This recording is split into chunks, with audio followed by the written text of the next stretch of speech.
What's up, everyone? Welcome back to Banks versus Davis. As you can see, it's just me, Davis, on this episode. I was supposed to be joined by Banks, but something came up.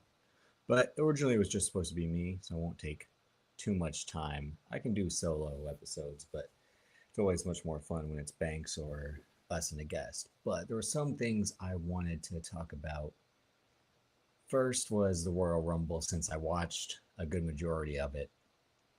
And I've been trying to get back into wrestling, especially since the NBA season hasn't been as interesting to me. I'm not looking forward to the Super Bowl this Sunday, given the teams involved. I'm in college basketball as to me, it's something that I've really tried to get back into the last kind of 2 years or so.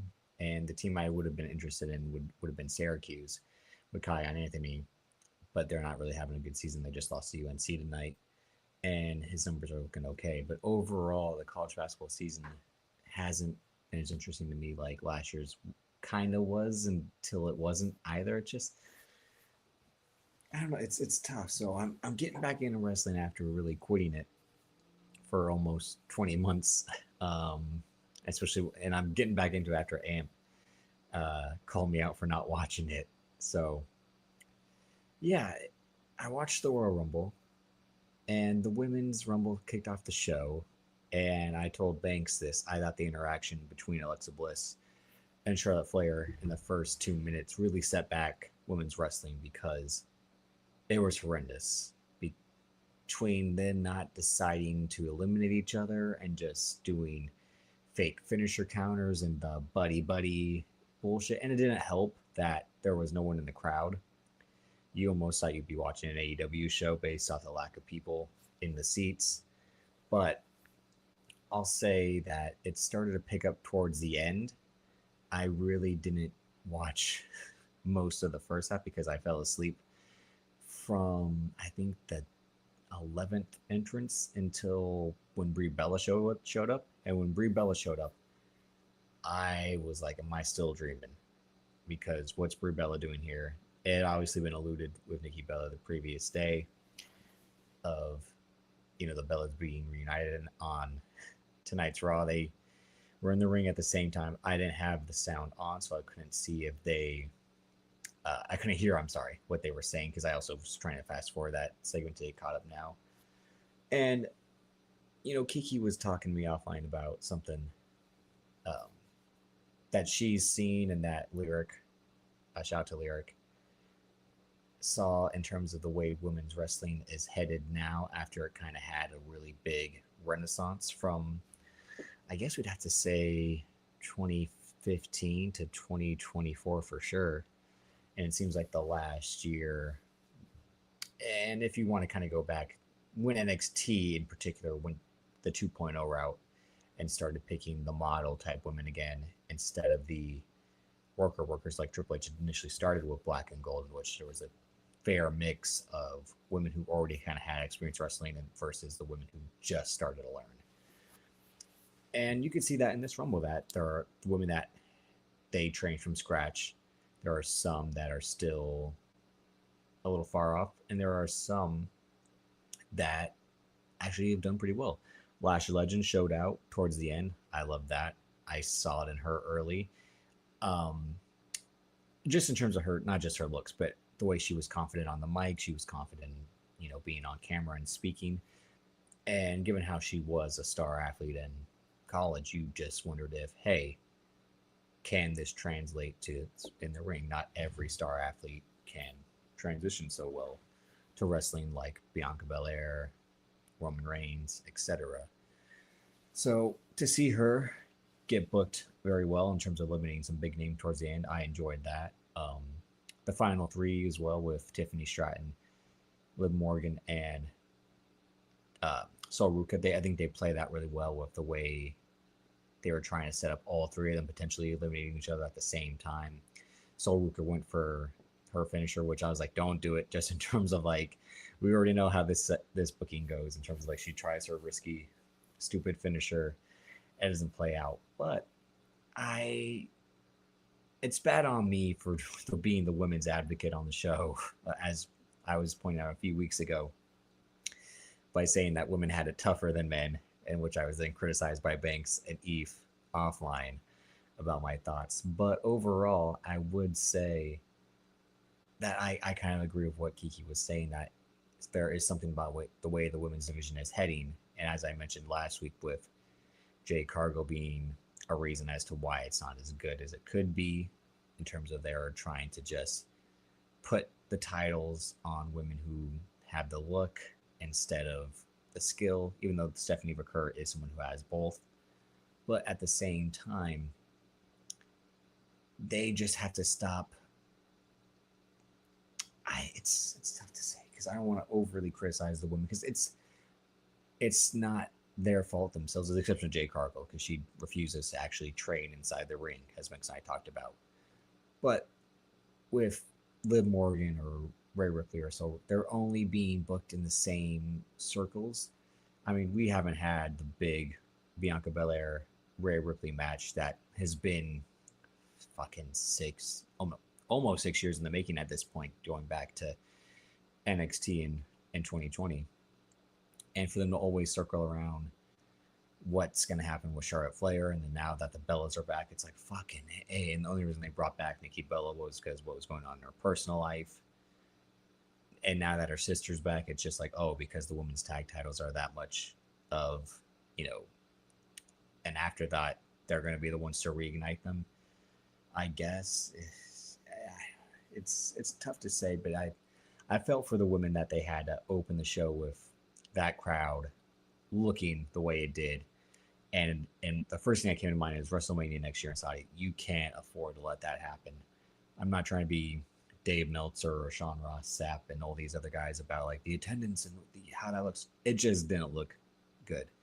And it didn't get better over the course of the show as well, because it continued to stay that way. It really didn't even get fully filled until the men's rumble. And I don't even think it was, I think it was what, 75% at that point. But I also was like not into the women's War Games match when I put that on. And then, yeah, I had said this when Big Sam reviewed War Games, is that I just skipped the Nikki Bella Stephanie Vaquer match altogether, because I'm not interested in watching Nikki Bella wrestle in 2025, now 2026.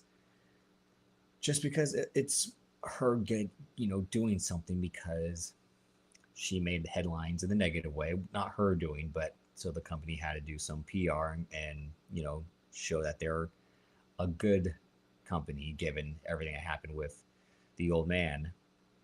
And now they're in this scenario where they got to placate to her, and now that she's back in the news in a positive way, I guess, with the fucking Cooper DeJean stuff, and I don't know. I mean, the women's rumble, like I said, I'm glad I watched the last 10 minutes instead of the first 45, but it then segued into AJ versus Gunther, and it was a really good match.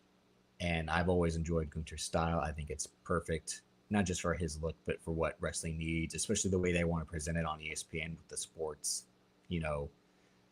atmosphere and it seeming real, because he wrestles like someone would wrestle if it was legitimate, with his striking and his submissions.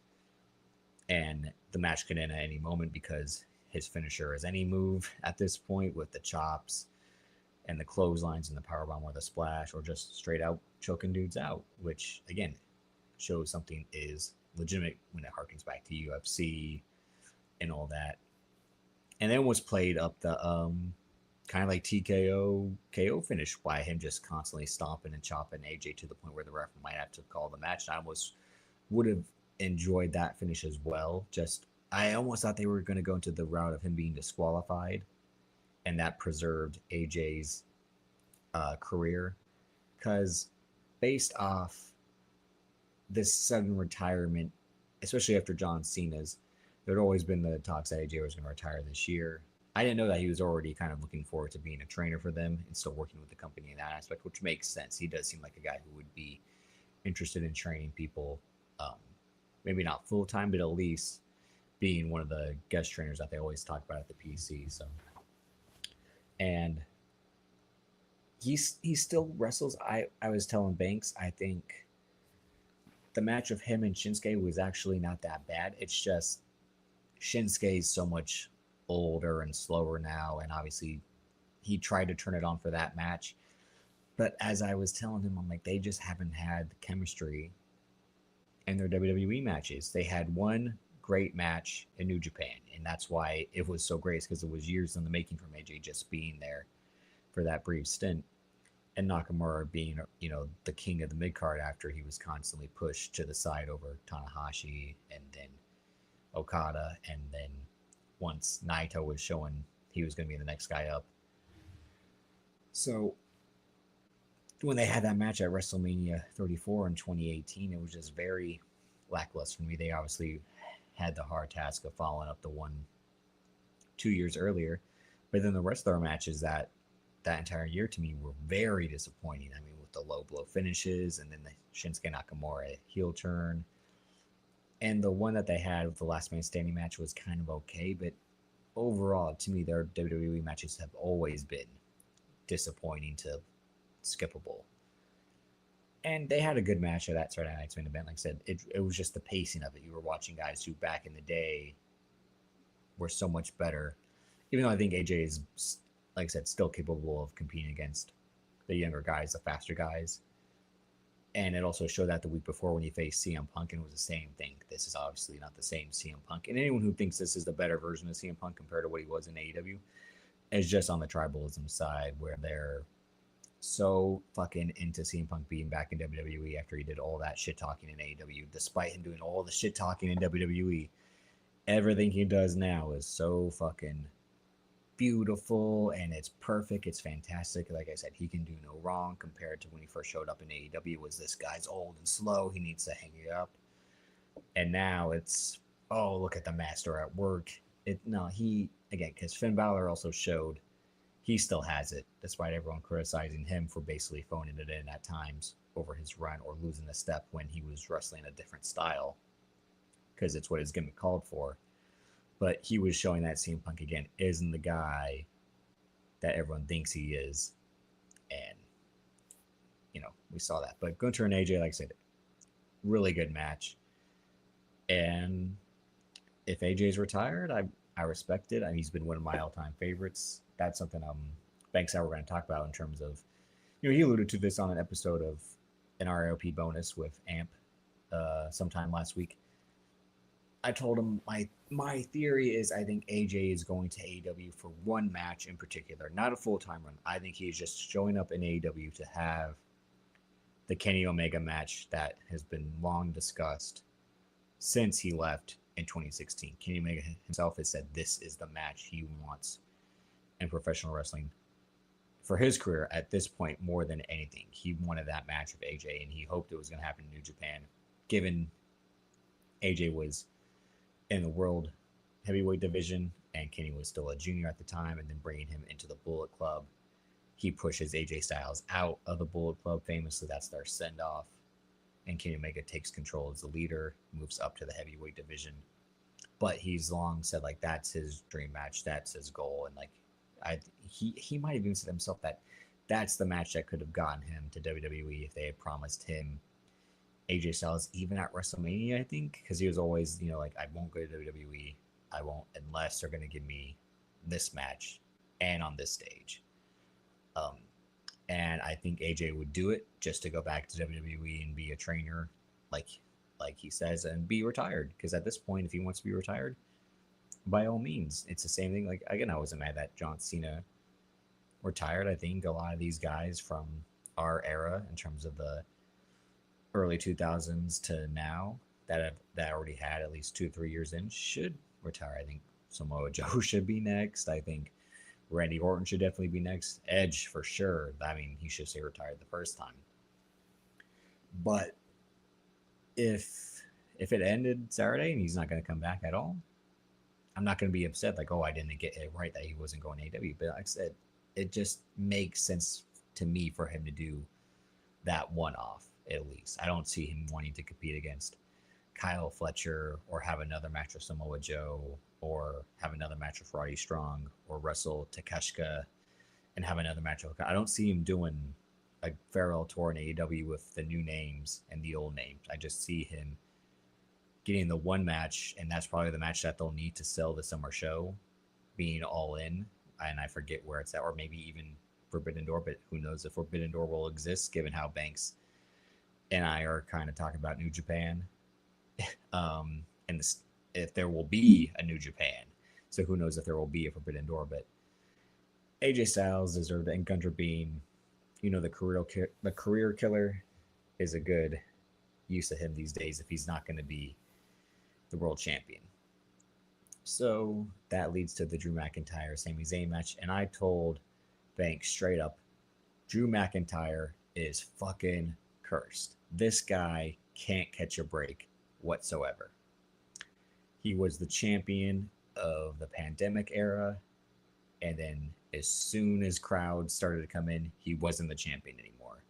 And not only that, they had to take the title off him briefly in the pandemic era just to put it back on him so he had something to reignite his run, which was only stale because he had a feud with the likes of, well, I'm not blaming Seth. That was the Messiah era. Seth Rollins was a good Seth Rollins. It was a perfect use of his promo style and his wrestling style, but he then went on a feud with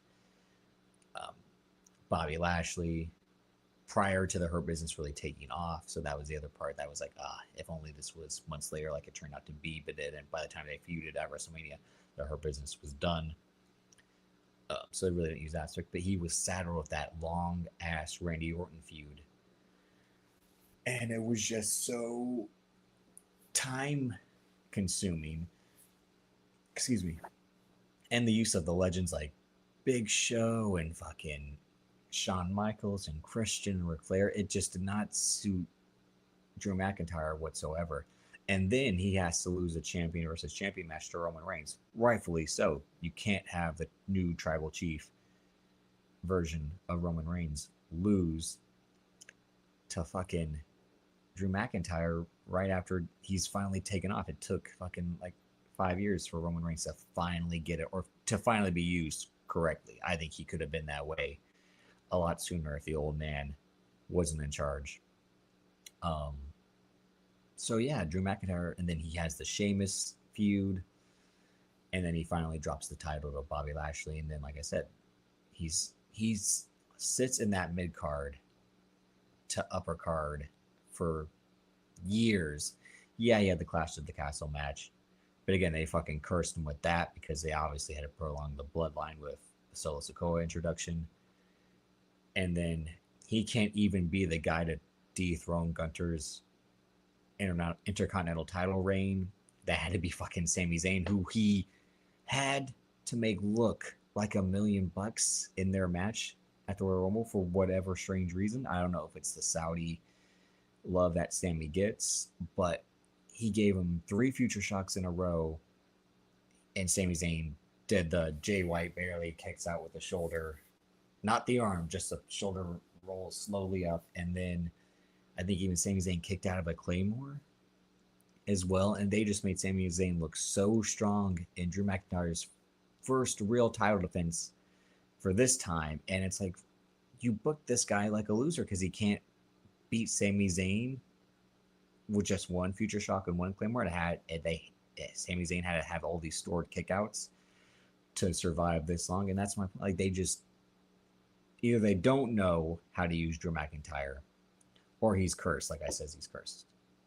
And plain and simple, he deserved at least a more dominant showing in his first title defense this time than what he got. And who knows, based off the way the Rumble ended with Roman Reigns being victorious, who he'll face at WrestleMania, because he'll obviously face the winner of the Elimination Chamber. I hope it's Jacob Fatu. That's who I hoped was going to win the Rumble.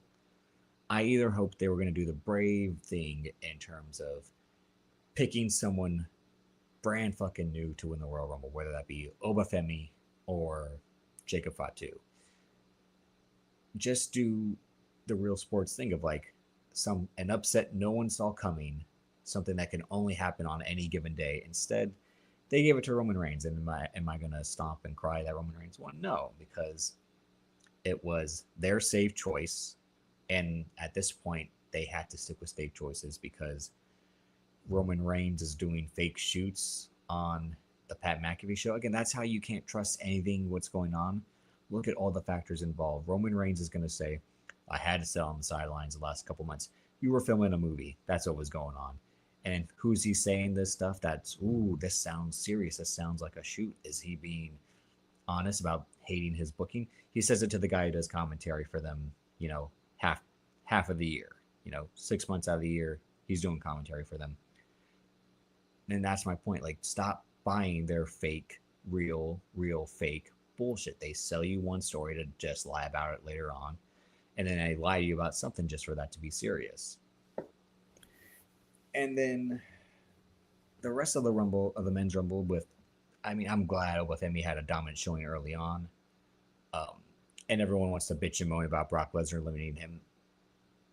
Y'all didn't say shit when Cody Rhodes eliminated Trick Williams. So where's that double-sided coin in terms of, hey, why is the young upstart black wrestler got to be eliminated by the blonde white wrestler that, is always booked so dominantly?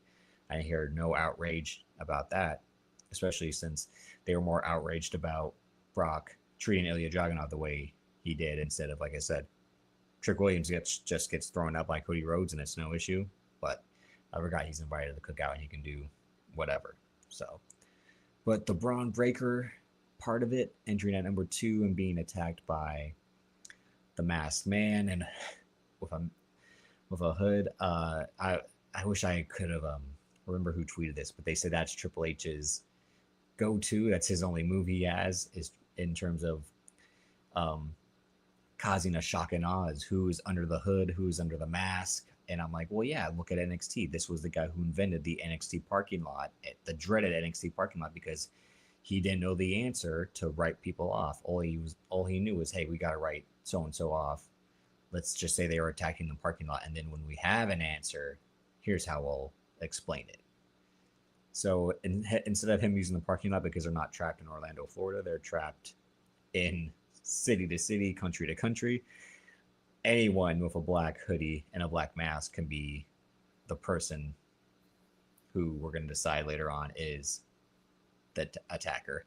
And it's when I watching tonight's Raw and seeing Braun Breaker realize that after Adam Pearce pointed out that it was Austin Theory who was the masked man the last time, and Braun Breaker looked at him like, yeah, you were the masked man. Like, that just shows, like, again, they treat Braun Breaker as dumb as he sounds. But the Finn Balor not being in the Rumble over Mr. Iguana and La Parka, yeah, I didn't like it, but they're using AAA the way they used NXT back in the day. So since they didn't have any NXT call-ups in the Rumble, since the guys like Trick, Oba, and Javon Evans were just called up, they used them that way. But overall, I was just mad again that Logan Paul finishes in the final 4 of the Rumble. Like, why does he always have to be booked this strong and made to look like a superstar when he doesn't have any cachet like they think he does just because he has 90 million followers across all platforms? Like, they're not tuning in to wrestling. If they were, your numbers would be bigger than you're saying they are. So. But overall, I didn't think it was a bad show. I thought it was way better than War Games, which was the last full show. Actually, I'd watched the Saturday Night Main Event with John Cena's farewell. But other than that, I've only just been tuning into certain matches and certain segments over the last couple of months. Like I said, since being called out about not watching wrestling anymore. And yeah, that's just what I thought about the Royal Rumble. It was good to see Powerhouse Hobbs, aka Roy Keys, show up. It'll be interesting to see how he's used going forward, especially on what show. I don't think you can have him on Raw with Obafemi for obvious reasons, and he would make much more sense on SmackDown in terms of, I think he would be kind of the next guy for the U.S. title if they decide to do something with Carmelo Hayes later in the year in the main card, in the main event picture. And yeah, I said I was hoping Jacob Fatu I think Jacob Fatu, especially as of right now, has the momentum to show he can be the top guy going forward. And him versus Drew one on one, is that a WrestleMania match? Jey Uso versus Gunther wasn't a WrestleMania match. Okay. And I think Jacob Fatu is obviously leaps and bounds better than Jey Uso, who again stole the show in the Rumble by doing his pop and lock and Power Rangers routine in the middle of the Rumble just because he can't do it in the ring, so he's got to spam and taunt his way to cheers and pops and so on and so forth. But something I wanted to talk about, we're going to save the other topic, which was the Michael trailer drop today. The official trailer for Michael, the Michael Jackson movie dropped. Banks is excited for that. Um, and I thought it was a really good trailer. So we're going to save thoughts till the next episode. But there was something I wanted to talk about in terms of what we want from movies going forward, because there are some things that are going on and they're both positive and negative. I've recently been catching up on The Big Picture, which is my favorite movie podcast. And when Sean Finney talked about seeing Minecraft last year and for his review, he had said, it's good that kids today and young people today who grew up playing the game have something for themselves to see on the big screen. That's what's going to get people to go to the movie theaters, is something like Minecraft, which obviously isn't meant for someone his age and or the rest of his demographic. Then at least movie theaters and the movie business can survive if what it takes is a famous video game which is full of ridiculous characters or quests and missions and all that, and NPCs, then at least that's a good thing. And that really stuck with me because that was my point when I said I just want the Batman Beyond movie at this point. Like, fuck DC, just it's time. Let's stop having the fucking Bruce Wayne story and have the Terry McGinnis story, because that's something I grew up with, like a lot of us kids born after 1990. I'll go 1991. That's something we want to see at this point, especially with, and it doesn't even have to be animated like Into the Spider-Verse is, but like the way Into the Spider-Verse is. Phil Lord and Chris Miller saw, like, all right, we can tell a Spider-Man story if we use this version of the Spider-Man character, which hasn't been around that long. So what if we introduce him our way and this way? And it worked. It was a box office success. It was a critical success. It's an Oscar-winning film, the first Spider-Verse. Then the second one comes out. Again, phenomenal. And its storytelling and its animation style, all of it, box office success. And everyone's anticipating the final one, the one to end of the trilogy. But it's because we got to see a Spider-Man in Miles Morales, in Spider-Gwen, Gwen Stacy, and Spider-Punk, and, all that. It led to a fucking Nick Cage show that'll be coming out this year with Spider-Man Noir. And that's the point, is giving us the stuff that hasn't been used yet. And it's not just their scraps or spare parts. It's, if people are tired of another Fantastic Four movie or another Superman movie, given that the Superman movie was a major box office success, like even the Batman, Matt Reeves' The Batman was, but it's tough to say all this at the same time, because what we want are characters, lots of characters we haven't seen, characters we have seen, given that they brought back Robert Downey Jr. to be Doctor Doom this time. But that's what we want. We want something that's familiar but different at the same time. And that's tricky with movies in general. Speaking about Michael, it's something that's super familiar, but something we haven't seen, which is we haven't seen a big time Michael Jackson biopic. Not one made for TV, a big time one given the serious treatment. And that's why kind of some of the other biopics have flopped or, done really well. It's treating it seriously. Like the Tupac one wasn't treated seriously. It's why it flopped. It's why it's a joke. The Whitney Houston one was somewhere in the middle, but then the Bob Dylan one and the Bob Marley one, Bob and Bob, were treated both, as a big deal and did well financially. but Bob Dylan did much more successful critics wise and awards wise. Um, but yeah, we want to see the stories, or at least the people that we know and their stories. And everyone knows how this Michael Jackson story is going to end. It's just how you're seeing it, how they're showing it to you. And that's why it's going to be a big deal at the box office, and it's why it's going to be a big deal um, as an awards contender, especially when you see how great Coleman Domingo is in it.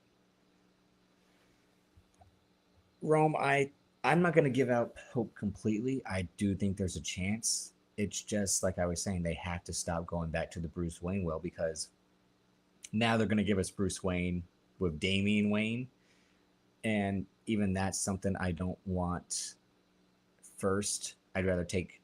I At least they're doing that, but that's because it took them what, 6 animated versions of that story to finally bring to the big time. I'm not really into the Damian Wayne stuff as much as other people are, because again, I don't fuck with the DC animated movies because everyone's always like, they're so great, they're so great.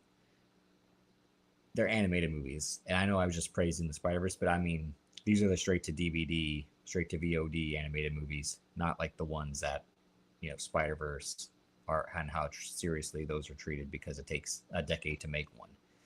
But I think we'll get a Terry McGinnis one in the future, just because they have to. You can't keep recycling Bruce Wayne over and over, especially how many Jokers are we going to get? How many Penguins are we going to get? How many Riddlers are we going to get? How many Two Faces? So on and so forth. So forth. To keep comic book movies alive, you have to use the other aspects of the comic books that you're skipping over. And that's where I think if the budgets have to get smaller for it to happen, then so be it. But it is out there. It is possible. And again, look at how successful Dune is. Look at how successful something like Akira was. Something like Tron, Ares isn't a good thing to point out. I'm saying these are all things that have aspects of that Batman Beyond has aspects of. So they can probably see, and again, obviously Spider-Verse is a very fair comparison to it, of what makes Batman Beyond seem like a surefire hit without us really knowing, because it's been 20 years since the cartoon aired. We're going to talk about that on the main show. Me and Banks are going to talk about that, so don't worry. We're going to save that for this weekend's episode. And there's not much to talk about. It was just finally announced that, and that's why I'm glad we're not talking about it tonight, because there still has to be some wait and see given a certain member's involvement in that particular film. But overall, it's good that it finally got announced. But like I said, it's because someone didn't get nominated for an Oscar. A week later, we finally hear, hey, this movie's finally in the works. And I say, what do we want from movies going forward? Because this past weekend, the movie Iron Lung, made by Mark Epplier, the YouTube star. I'm not really familiar with this guy. I know what he looks like, but I'm not familiar what he. I was never familiar with what he does. I think he just reacted to stuff like a lot of people on the YouTube popular page. I would always make sure just to block those accounts right away, because I hated the popular on YouTube page and all the people that were famous just for reacting to shit. I was just always annoyed by that. But he made his own movie, self-financed, called Iron Lung, a horror movie. And I'm bringing this up because it did well at the box office. And here's what Variety reported. Markiplier broke down in tears after his self-financed horror movie Iron Lung opened up to $21 million at the worldwide box office. He said, "It's kind of a hero moment to showcase indie filmmaking is possible. It's been an emotional day in the best way possible. So I'll first say thank you guys so much. I personally don't care about the numbers other than woohoo success. I'm going to be able to give the crew a big bonus. This is awesome. I'm not a big studio, so the split with the theaters is basically 50-50. It's really cool because everybody wins." And even though I'm not a fan of this guy, and I'm never ever going to see his movie, he does have a point. He is showing that, one, independent filmmaking can still be financially successful, but two, to go back to the point that I made with Sean Fantasy's review of Minecraft, the niche audience or the big time audience will follow. I just shit on, I should say, Logan Paul, and the way his audience isn't following wrestling based off 90 million followers versus where the 90 million viewers then. But this guy does have a dedicated following that went to go see his movie, and I've heard it's the worst movie of this year so far. Um, but my one of my stepbrothers was super excited to go see this movie, and this was back around Christmas time. He was like, "Oh, I want to save my money because he's in college. He's like, got to make sure I save enough money um, so when this date comes around, I can go see Iron Lung." I'm like, "What the hell is that?" He's like, "It's a movie made by Markiplier." I'm like, "Oh, he made his own movie." So like, he kind of broke this news to me. Um, and yeah, it's kind of what Sean Baker has done most of his career, and it led him to Oscar Gold with Honora. It's what um, independent someone who's truly independent does, which is self finance your art. And that's why I always get mad when people are like, they value independence and they value control over their movie. But yet, someone like Ryan Johnson wants to shit on Netflix for not putting Knives Out in theaters. But yet, he took the 200 million Netflix was going to give him, knowing Netflix is a streamer, not a movie theater chain. And that's my point. Where if Markiplier had been told, "Hey, instead of putting this movie theaters, we're going to put it on Amazon Prime. We'll completely fund it ourselves," he probably would have been like, "No, it's important that this movie gets made in movie theaters. I mean, gets shown in movie theaters because that's how I grew up seeing movies. That's how I want it to be shown. I'm making a movie for the first time in my life. That's how I want to be in the traditional sense." And that's where I'm going back to, like, what do we want from movies? I didn't want this movie from him, but my stepbrother did, and that's going to be the case with another Minecraft movie, another Super Mario movie, the Sonic movies, all these things. And you can see Hollywood is slowly trying to figure out how to make movies for the TikTok generation because they're trying to make stuff that looks well on TikTok, whether it be clips or ads, whatever the case may be. Um, but at the same time, the views on TikTok might not equate to dollars at the movie theater. And that's what Netflix is there for, because Netflix is giving you Stranger Things at home instead of you having to go to the theater to go see Stranger Things. And that's how it can dominate TikTok, because it's going to make you churn from TikTok to Netflix. And that's what Banks and I have basically been fighting for in terms of movies at home instead of movies in the theater, given how we have jobs, we have personal lives. So to make time to go out to the theater is always going to be a nuisance, especially when you have weather out of control weather, like a lot of people experienced last week, in terms of it was freezing cold temperatures or just tons and tons of snow. Um, so if you could watch a movie at home instead and just pay $10 more than you would pay at the movie theater, that's a better solution. And then figuring out that, obviously, is the tough part in terms of how are we going to reward the crew and the people who made the movie, like Markiplier is trying to say, of, since the movie did so well, I'm going to be able to pay my people well, because that's the other issue with the streaming and all that, and that's what Scarlett Johansson and Emma Stone were fighting Disney for, because they had back end pay. But if it's instead of going to theaters, if it's going to streaming, how are you getting the back end pay? Um, but what do I want for movies going forward? Banks had He Man on his most anticipated movies list, Masters of the Universe, I should say.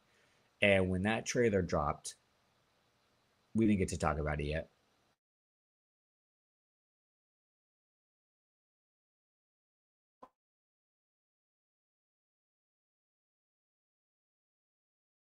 Because it was made by Travis Knight, who did the Bumblebee movie. Oh, I'm buffering. Okay. If I just lost y'all for a second, I was saying Travis Knight is making Masters of the Universe. He's a good filmmaker. Um, Even though he hasn't had too many big time chances in terms of live action, but he started an animation and he's trying to carry that over to live action. But that Masters of the Universe trailer looked solid. It looked like someone who knew how to make a movie, compared to the Mortal Kombat trailers and the Street Fighter trailers, which I shitted on, because the Street Fighter trailer basically shows you nothing except what our characters look like, because that's what they cared about, or how comic book accurate their character. I mean, how video game accurate their characters looked, compared to Mortal Kombat and trying to show you, like, hey, this movie is going to have the action and the violence you seek. So, one second.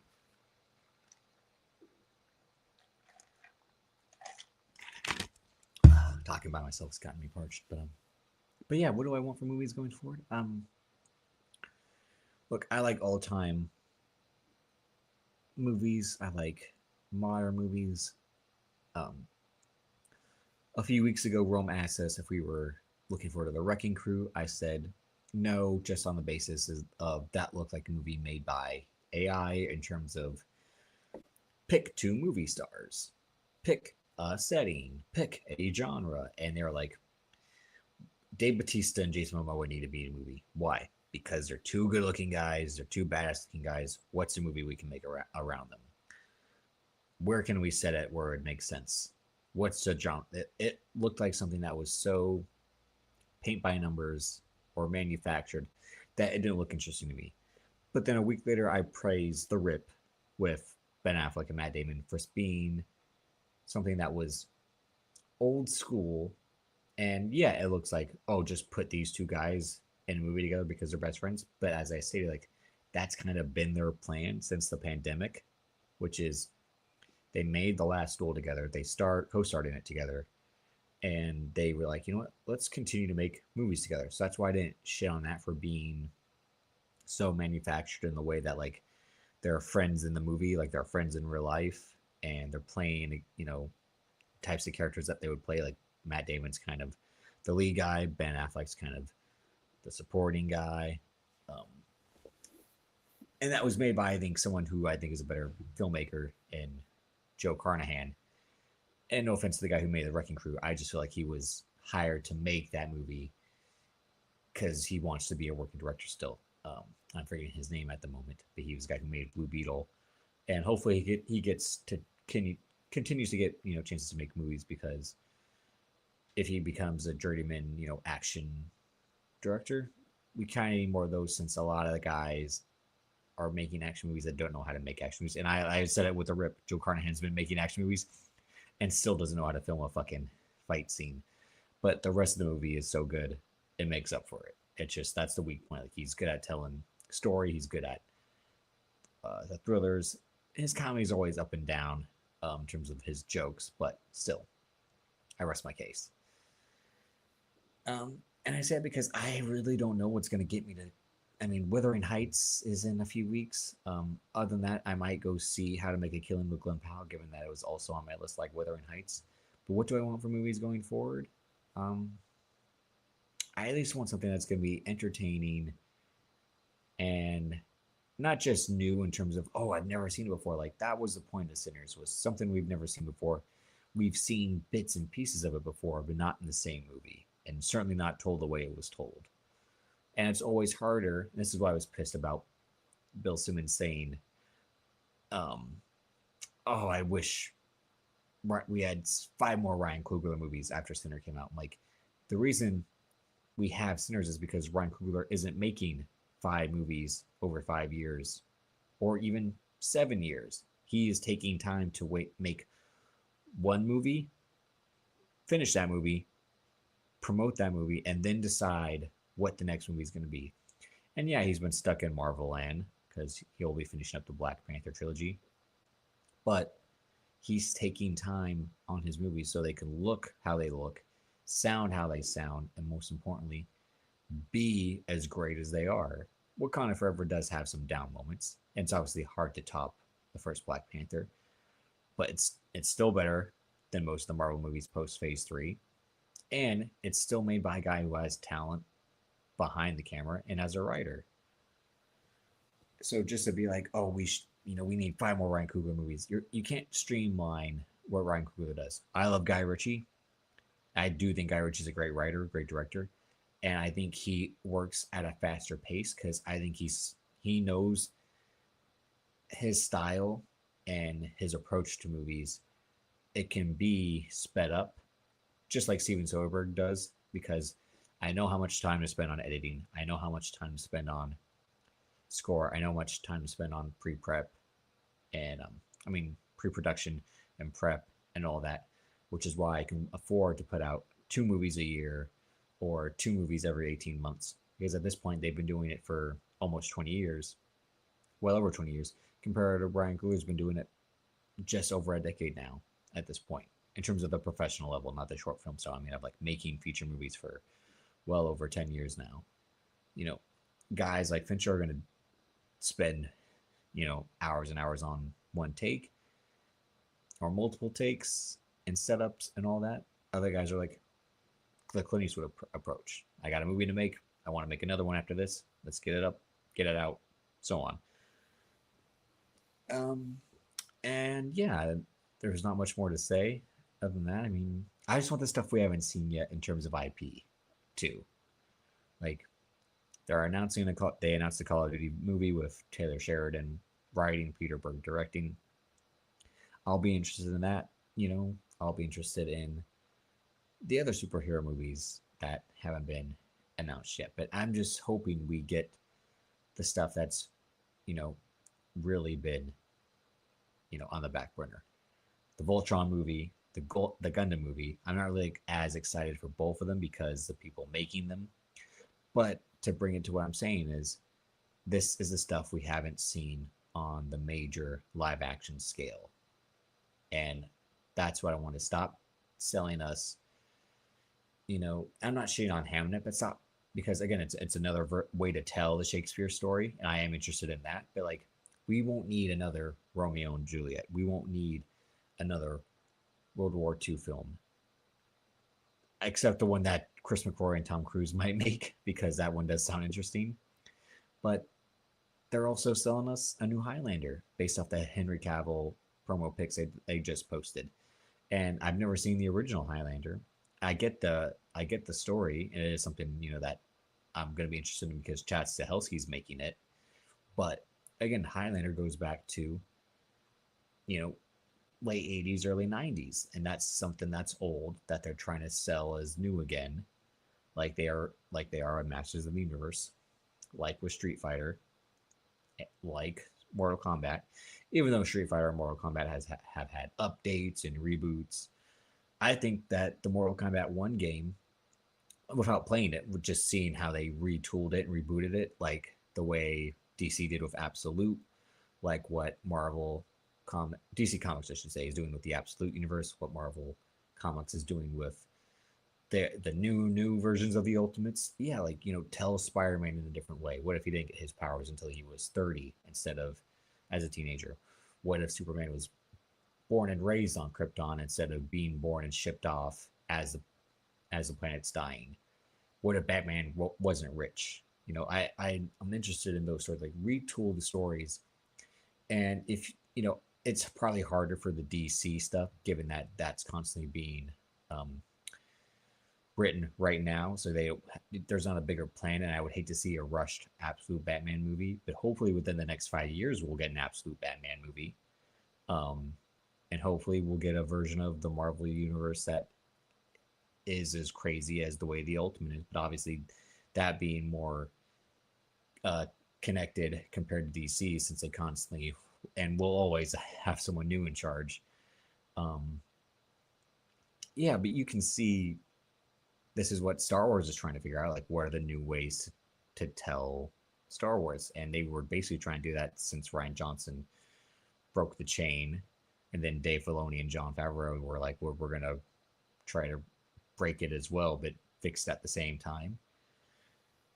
But yeah, it's an interesting place. Like, and even something like Wuthering Heights is something that's old, but told in a newer way, in a flashier way.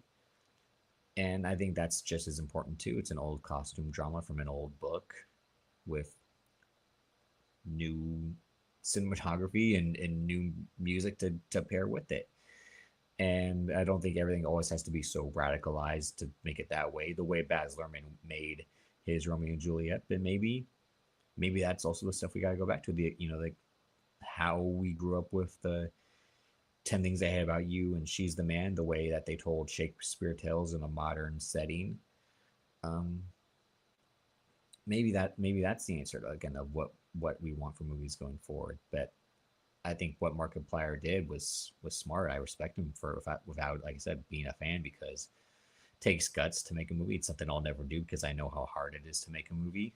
I'd be terrified as fuck to make one. Um, so for him to do that and to give people who supported him his entire career something that he spent time and passion on, that's awesome. There was also Chris Stuckman. He had a movie last year, and again, people shitted on that.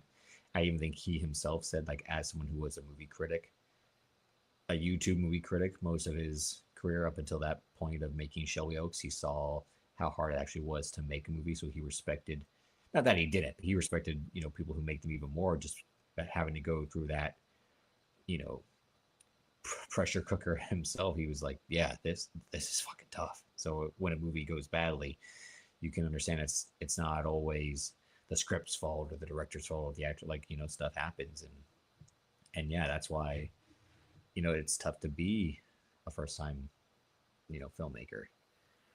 But thank y'all for joining me. I really didn't intend to talk this long, especially since I really probably should get to sleep in the next hour or so. um, we'll be back this weekend. We're gonna do the Michael trailer review, the Fast X news announcement, but I'm gonna talk about something with that Banks isn't expecting me to talk about as well. So stay tuned to that.